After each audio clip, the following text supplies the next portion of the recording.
सुप्रभात छात्रों।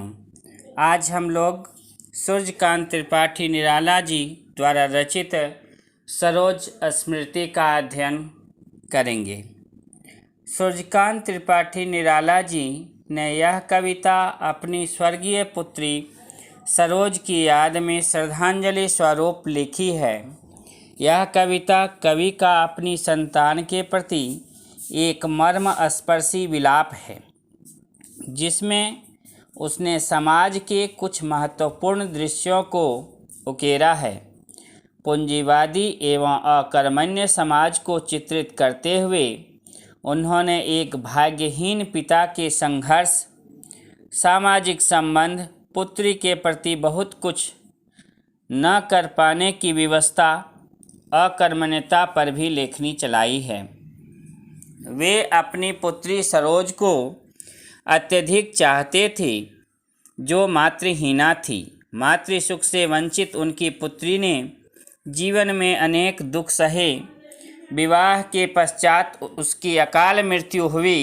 कवि की यह काव्यमयी वेदना रचना का आधार बनी।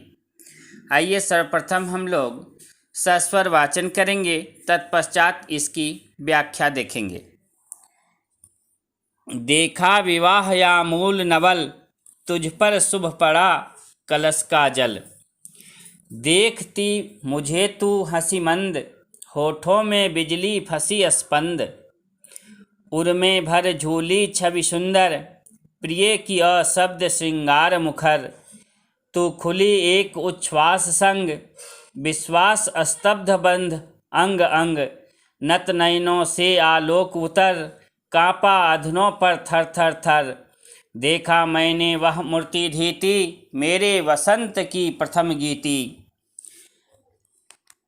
मानवीयता के प्रति दृढ़ प्रतिज्ञ कविवर श्री सूर्यकांत त्रिपाठी निराला जी की अमर कृति सरोज स्मृति से उद्धृत इस काव्यांश में अपना वात्सल्य उड़ेलते हुए उन्होंने अपनी संतान के प्रति प्रेम अभिव्यक्ति करते हुए लिखा है कि निराला जी अपनी पुत्री को याद करते हुए कहते हैं कि मैं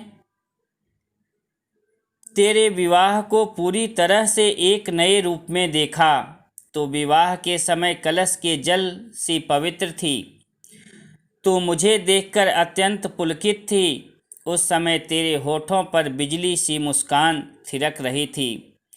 तुझे देखकर मेरी सुंदर छवि मेरे हृदय में अंकित हो जाती थी। उस समय तेरा सौंदर्य शब्दों में व्यक्त नहीं किया जा सकता था। तू धीरे धीरे युवा होती जा रही थी।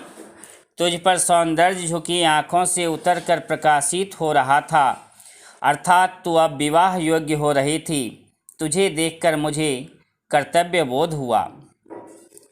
कवि ने इस रचना के माध्यम से अपनी स्वर्गीय पुत्री सरोज को श्रद्धांजलि अर्पित की है। इस रचना में कवि का अपनी दिवंगत पुत्री के प्रति विलाप प्रकट हुआ है। कवि अपनी संतान के प्रति कर्तव्य वंचित होने पर क्षुब्ध है। कवि का वात्सल्य